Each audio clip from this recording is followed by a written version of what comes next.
Entonces con nuestro tema de pelvis en general.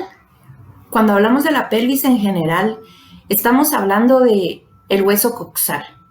El hueso coxal, como ya lo mencionamos en la semana previa a la Semana Santa, vimos que estaba conformado por 3 huesos que están fusionados entre sí, que viene a ser el ilion, el isquion y el pubis, y comprendamos que tenemos 2 huesos coxales de cada lado correspondiente, un hueso coxal derecho y un hueso coxal izquierdo. A nivel anterior, los huesos coxales van a estar unidos entre sí por medio de la sínfisis del pubis, mientras que a nivel posterior van a estar unidos entre sí por medio del sacro. Recordemos que el sacro forma parte de la columna vertebral. Es entonces que automáticamente la pelvis viene a conformar parte también del esqueleto axial, que en su momento también lo mencionamos. El esqueleto axial entonces a través de la columna vertebral va a distribuir fuerza hacia la pelvis como tal. Cuando decimos pelvis estamos diciendo entonces los 2 huesos coxales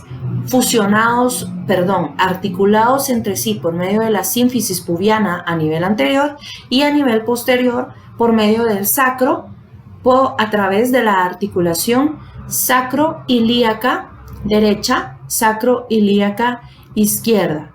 Es decir, esa ala del ilion se viene a articular con el sacro, el ilion correspondiente. No es que tengamos 2 sacros, ¿verdad? No tenemos un sacro derecho y un sacro izquierdo, tenemos un solo sacro. Pero este sacro entonces va a estar subdividido, recordemos, a través de la línea media, va a estar dividido en una mitad derecha y en una mitad izquierda. Entonces la mitad izquierda va a articularse con el ilion izquierdo, mientras que la mitad derecha del sacro se va a articular con el ilion derecho para formar la articulación sacroilíaca derecha y la articulación sacroilíaca izquierda. Todo esto viene a ser entonces en conjunto la pelvis. No viene a ser un hueso coxal, no es la pelvis, forma parte de la pelvis, pero la pelvis como tal viene a ser lo que ya mencionamos. Además, qué gran importancia tiene. Así como la columna vertebral aloja la médula espinal, la pelvis viene a alojar los órganos, toda la esplagnología que se estudia en algún momento más adelante, ¿verdad? Está alojada dentro de la pelvis. Es por eso que cuando estamos ante un accidente automovilístico o un gran accidente, un gran traumatizado, a nivel de la pelvis el gran riesgo es que perfore algún órgano, o si ya hablamos de cadera, porque cadera no es pelvis. Si hablamos de cadera, viene el gran riesgo entonces que en conjunto de cadera y pelvis se lesione un vaso principal, en este caso la arteria femoral, y se produce la muerte. Bueno, avanzando un poco, ya mencionamos, ¿verdad?, qué es la pelvis como tal. Ahora bien, la pelvis también se viene a articular en conjunto con la cabeza del fémur. Ya esta articulación de la cabeza del fémur en conjunto con la pelvis, con el hueso coxal correspondiente, va a formar la articulación conocida como cadera. Es entonces que tenemos una cadera derecha y una cadera izquierda, pero ya comprendimos que tenemos una sola pelvis. La cabeza del fémur entonces se viene a alojar a la llamada cavidad cotiloidea. Esta cavidad cotiloidea entonces viene a ser toda una cavidad que la cabeza del fémur entonces viene a alojarse de forma directa gracias a características de las articulaciones diartrósicas o sinoviales. Va a tener una cápsula articular. Entonces esa cápsula articular viene a ser la que permita que si hacemos una flexión de cadera, una extensión de cadera, una abducción, una aducción, una circunducción, no va a ser doloroso en estados sanos o normales. Ya habíamos mencionado que la pelvis viene a ser integrada al esqueleto axial, por ende, si vemos o hemos comprendido que esa cabeza del fémur se viene a alojar hacia la cavidad cotiloidea, que más adelante la mencionaremos cómo está conformada, entonces toda la fuerza que va sobre el eje axial también llegará irradiada distribuida hacia cada miembro inferior. Es por eso que si estamos en bipedestación, si estamos de pie, estamos venciendo la fuerza de gravedad.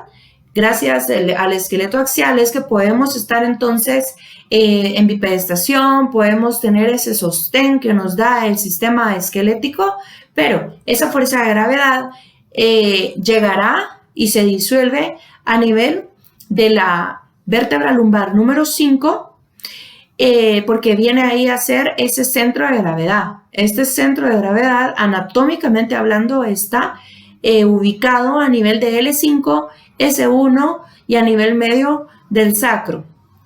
Es entonces por eso que cuando una persona trabaja demasiado, tiene mala postura, una mujer embarazada o una persona con sobrepeso, de repente tendrá dolor de espalda baja, que inclusive este dolor de espalda baja ha llegado al punto de llamarse o conocerse como síndrome de espalda baja dolorosa.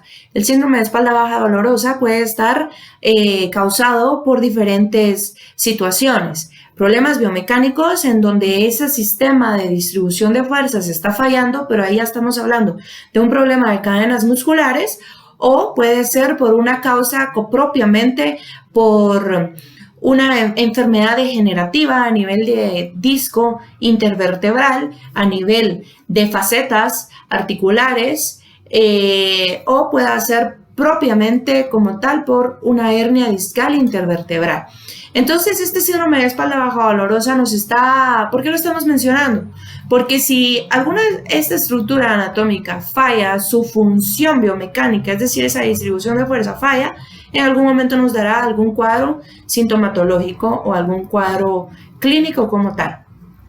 Bien, hablando del hueso coxal en sí, ya lo habíamos mencionado entonces, que viene a ser el resultado de la fusión de 3 huesos, ilion, isquion y pubis correspondientes, es decir, de cada lado. Sepamos que a nivel embriológico, pues tenemos entonces esa fase, ese momento que empieza a surgir ese crecimiento óseo. Sin embargo, cuando el bebé nace, entonces en la pelvis, en los huesos coxales, se va a encontrar el llamado cartílago trirradiado. Este cartílago trirradiado se dice entonces que tiene una forma de Y. Esta forma de Y es propiamente gracias a la morfología de cada hueso coxal. Este cartílago entonces es llamado placa de crecimiento o cartílago de crecimiento, que se le llama entonces cartílago trirradiado. Sepamos que a lo largo del crecimiento, en toda la fase de desarrollo de la niñez hacia la adolescencia, se dice entonces que va a estar presente estas placas de crecimiento, este cartílago trirradiado. Y se dice que de los 14 a los 16 años más o menos es que ella se sintetiza y empieza a formarse, a convertirse en hueso considerado adulto o maduro. Es entonces que por eso los niños, ¿verdad? Es muy importante. Me imagino que lo han escuchado si se dice tiene que hacer siesta, tiene que dormir las 8 horas, tiene que dormir las 7 horas, por todo ese proceso de crecimiento, para generar entonces toda la fisiología normal articular ósea para que no genere ninguna falla en ese desarrollo del cartílago de crecimiento.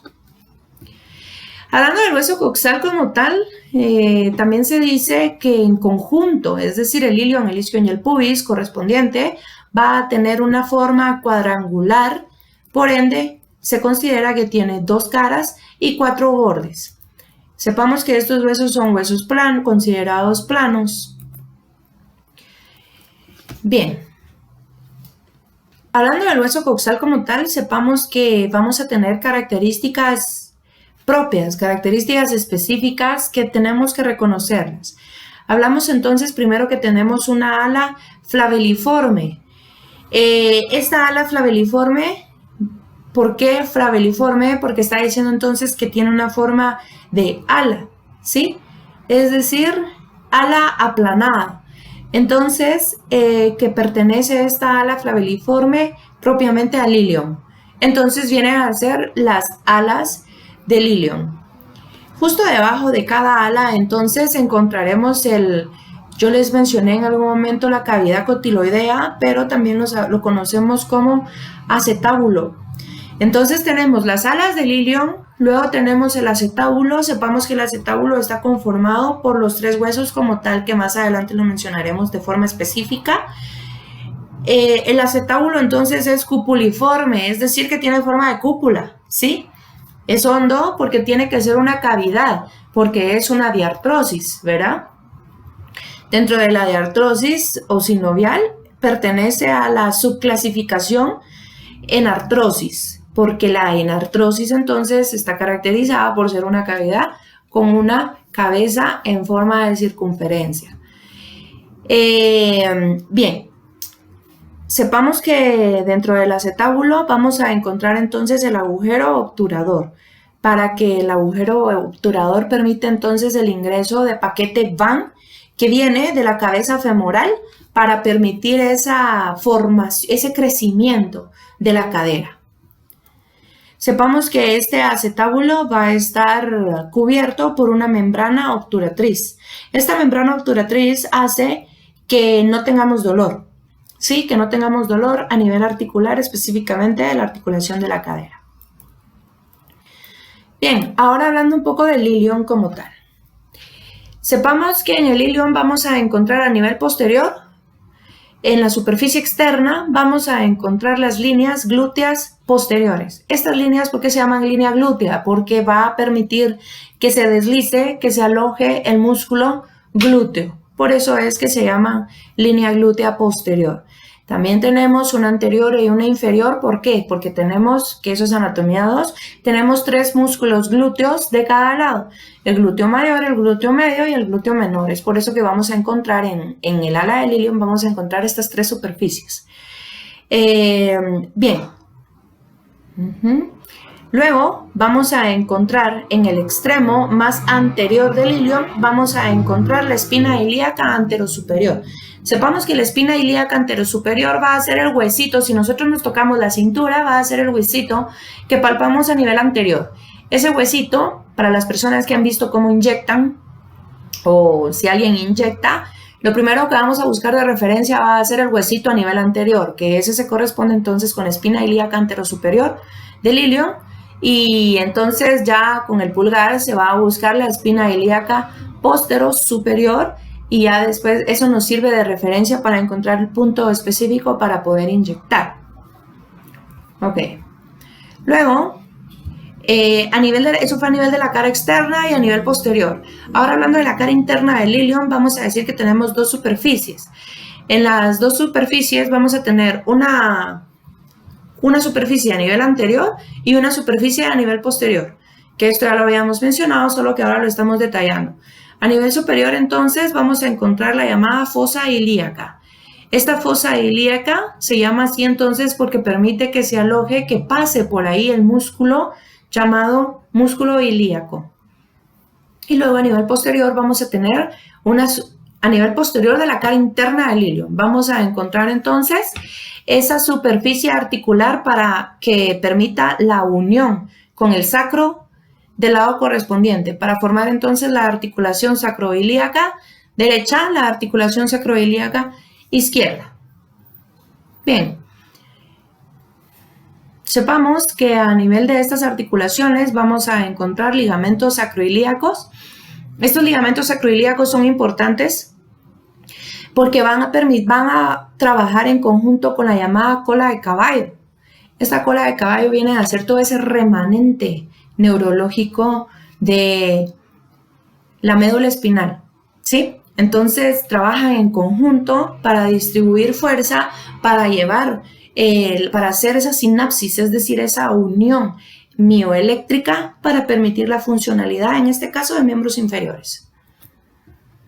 Hablando de las características osteológicas del ilion, entonces tenemos que saber que tenemos una superficie interna y una superficie externa, y aquí vamos a encontrar prácticamente resumidas las prominencias que tenemos que reconocer.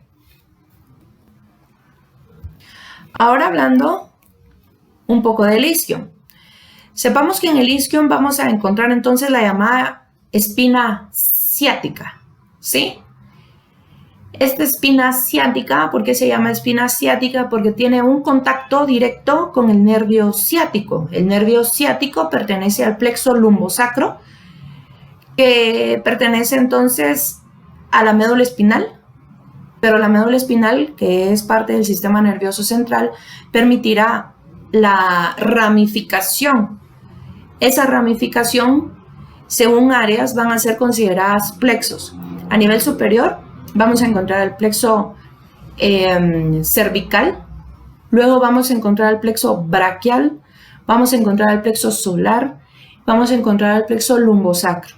A nivel del plexo lumbosacro de esta región, a nivel de entre los agujeros L4 y L5, surge el nervio ciático, y este nervio ciático se va a ramificar hacia todo miembro inferior, mayormente a nivel posterior, y va a pasar rama principal sobre esta espina ciática. Bien, entonces la espina ciática, vamos a decir que en la espina ciática encontraremos una escotadura llamada escotadura ciática mayor. Y luego tenemos también una escotadura ciática menor. Estas dos pertenecen siempre a esta espina ciática y su importancia es que el nervio ciático pasa de forma directa en esta estructura anatómica. Vamos a encontrar aquí ligamentos, el ligamento sacrotuberoso y el ligamento sacroespinoso, que estos se vierten hacia esta escotadura. Entonces tienen un contacto directo, así como mencionamos el contacto directo del sistema nervioso con ligamento. Antes, a nivel del ilion, a nivel del isquion ocurre lo mismo. Ok, aquí vamos a decir que el isquion tiene una gran importancia porque primero ya comprendimos que forma parte del anillo pélvico, pero segundo, permite entonces la inserción de diferentes musculaturas que vienen del tronco inferior y que migran hacia miembro inferior, y también permite el origen de músculos, por ejemplo los isquiotibiales, que estos surgen de esta espina isquiática, la espina que no la mencionamos, creo yo. Bien, sí, la espina isquiática permite entonces el origen de estos músculos isquiotibiales porque van de la espina isquiática hacia la tibia. Bien, sepamos que vamos a tener la rama del isquion. Esta rama del isquion se va a encontrar en contacto con esta tuberosidad isquiática y va a tener una unión con la rama inferior del pubis. Es decir, que aquí estamos haciendo mención de las estructuras anatómicas que se van interrelacionando entre sí para permitir esa fusión y esa formación del anillo pélvico. Bien, ahora hablando del pubis. En el pubis vamos a encontrar ramas. Tenemos una rama superior y tenemos una rama inferior. La rama superior, entonces, vamos a decir que va a llegar hasta el cuerpo del pubis. La rama superior permite que se aloje principalmente el músculo pectíneo sobre la llamada línea pectínea. Entonces la línea pectínea está en la rama superior del pubis. Sepamos que además esta línea pectínea también permite que surja el llamado ligamento inguinal. El ligamento inguinal va a permitir esa formación de la ingle, que dentro de las afecciones musculoesqueléticas podemos encontrar la pubalgia. La pubalgia viene a ser entonces el dolor en el pubis, ¿verdad? Pero en realidad viene a ser una inflamación de este ligamento, del ligamento inguinal, que su fisioterapia es bastante difícil, esa recuperación es bastante compleja, ¿no? Ok, sepamos entonces que tenemos, ya nos había quedado claro, ¿verdad? Un hueso coxal derecho, un hueso coxal izquierdo. La sínfisis del pubis es la articulación como tal, pero sepamos que tenemos entonces un pubis derecho y un pubis izquierdo. y se viene a articular entonces a través de la sínfisis, viene a ser entonces una articulación como tal fibrocartilaginosa, ¿sí? Es fibrocartilaginosa porque entonces entre un hueso y el otro vamos a encontrar un disco que permite, y ese disco viene a ser fibrocartílago, es decir, que es cartílago fibroso que permite entonces que se una una rama del pubis con la otra rama del pubis correspondiente para formar entonces el anillo pélvico a nivel anterior. Sepamos que la sínfisis del pubis, biomecánicamente hablando, va a permitir a través de movimientos de traslación y de rotación la distribución de peso. O sea que la sínfisis del pubis trabaja de forma directa con el centro de gravedad. Que el centro de gravedad dijimos que está anatómicamente ubicado entre L5 y S1, es decir, que si el centro de gravedad falla, puede fallar entonces la distribución, este movimiento de rotación y traslación a nivel de las sínfisis pubianas o viceversa. Es entonces que si una mujer que estuvo embarazada, que tuvo a su bebé, tuvo su recuperación, pero a los pocos meses inicia con ese dolor, ese síndrome de espalda baja dolorosa, dentro de nuestro programa fisioterapéutico tendríamos que incluir esa reeducación del suelo pélvico para promover entonces, recordarle a nuestro sistema nervioso central que la sínfisis pubiana tiene que realizar ese desplazamiento de rotación y de traslación. ¿Y cómo lo vamos a lograr? A través de ejercicios del suelo pélvico, a través de ejercicios de la musculatura del perineo, a través de promover la respiración, entre otros. Bien. Dentro de las características osteológicas del pubis, pues aquí las mencionamos, que ya las habíamos mencionado con anterioridad. Bien, ahora hablando del acetábulo. Entonces, ya dijimos del acetábulo también vendrá a ser, dijimos que tiene una forma de cúpula, ¿verdad? Sepamos que el acetábulo va a tener un rodete, ¿sí? Este rodete es fibrocartílago. Entonces, se recuerda que en algún momento hemos mencionado que a nivel de la articulación glenohumeral, es decir, que en la cavidad glenoidea vamos a encontrar el fibrocartílago glenoideo. Entonces, en el acetábulo también vamos a encontrar este fibrocartílago, el cual permite todos los movimientos que realiza la cadera de forma directa, pero también que nos quede claro el gran trabajo que tiene ese anillo pélvico de distribuir las cargas, de distribuir el peso, porque claro, ahorita yo estoy sentada y estoy venciendo la fuerza de gravedad, pero cuando yo me ponga solo el hecho de venir y hacer un cambio de posición, es decir, incorporarme, yo necesito que mi centro de gravedad, que mi sínfisis pubiana trabajen, que estén trabajando de forma correcta para yo poder venir e incorporarme.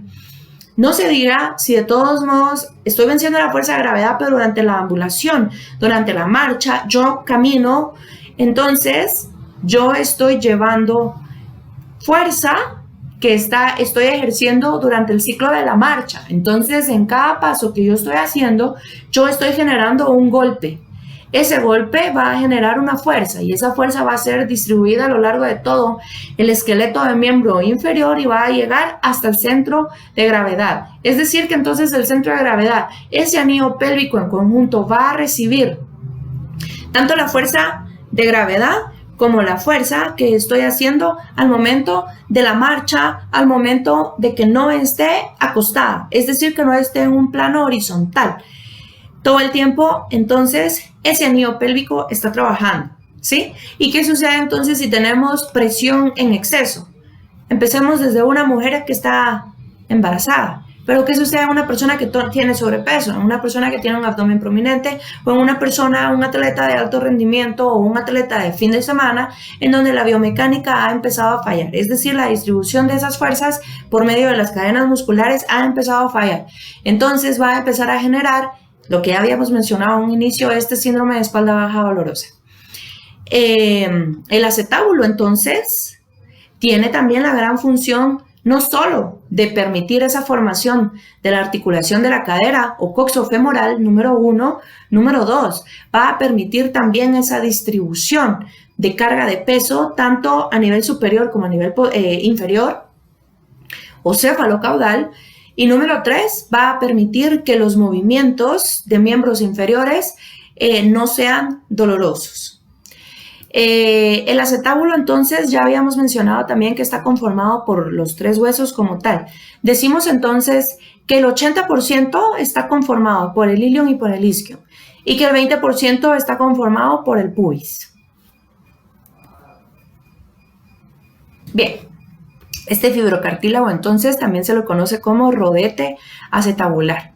Este rodete entonces hace que se pueda realizar todos los movimientos que tiene la cadera, pero también que nos quede claro, no pensemos solo en la cadera como tal, es decir, solo ese desplazamiento que tiene el miembro inferior, sino que pensemos en la gran función que tiene el acetábulo en conjunto con el anillo pélvico para permitir la incorporación, los traslados, los cambios de posición, el poder adoptar una postura, no se diga durante la fase de la marcha. ¿Ok? Si no tuviéramos este rodete, sería extremadamente doloroso, que es lo que ocurre en enfermedades comúnmente de origen reumatológico. Un factor reumatológico está fallando, está alterado, o también cuando las personas tienen una enfermedad base, aparte de una enfermedad reumatológica, generando entonces desgaste de este fibrocartílago, en donde se vuelve extremadamente doloroso. Sepamos también que aquí tenemos que mencionar el paquete Van, que en algún momento lo dijimos. El paquete Van, es decir, la importancia que tiene esta irrigación. Cuando la formación del acetábulo, si falla su formación como tal, sepamos que estamos hablando de algún grado de displasia de cadera. La displasia de cadera entonces no viene a ser una malformación como tal de la cabeza del fémur, viene a ser una malformación como tal del acetábulo. Entonces esa osteogénesis en algún momento falló y a nivel embriológico, ¿verdad? Y entonces ha generado una malformación, una falta en algún segmento del acetábulo, y según el grado que haya faltado de formación va a ser el grado de displasia de cadera que genera. Antes era llamada como luxación congénita de cadera, actualmente ya no se llama de esa forma. Hablando de la estructura como tal, decimos que está conformada por 2 láminas de tejido compacto. Vamos a encontrar entre ellas tejido esponjoso. Vamos a encontrar también tejido esponjoso a nivel de la cavidad cotiloidea. Y ya habíamos mencionado la gran importancia que tiene de distribuir las fuerzas.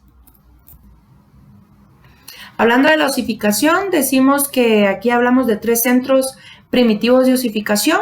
Primitivos, recordemos, a nivel embriológico. Entonces el primero va a originar el ilion durante el primer mes de gestación. Durante el segundo mes de gestación surge el segundo punto para el isquion, y durante el tercer mes de gestación surge el tercero para originar el pubis. Ambos estos 3 van a permitir entonces que surja lo necesario para que se empiece a formar la cavidad cotiloidea. Posteriormente, ya nacido el bebé, tendremos centros secundarios que aparecen de forma sucesiva para originar la rama isquiopubiana, la rama ascendente del isquion y esa espina ciática. Se dice que los huesos en sí, es decir, el ilion, el isquion y el pubis, el ilion, isquion y pubis se van a soldar entre sí desde los 10 hasta los 16 años de edad, cuando ya el cartílago trirradiado empieza también a solidificarse.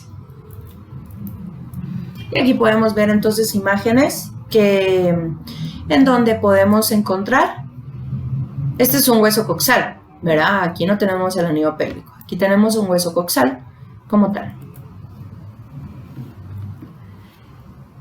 Muchas gracias.